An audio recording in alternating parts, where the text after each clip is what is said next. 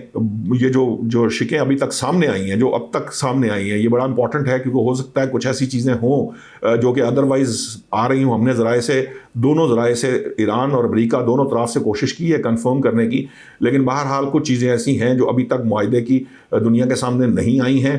کچھ شکیں ایسی ہیں جو ہو سکتا ہے آپ دنیا کے سامنے اس شکل میں نہ ہوں جس شکل میں آ رہی ہیں، کوئی ان کے سب کلازز ہوں، ان کے اندر مزید کچھ چیزیں آ جائیں یا کسی چیز کی ریسٹرکشن ہو، تو یہ ایک علیحدہ بات ہے۔ اب تک کی جو بات سمجھ میں آئی ہے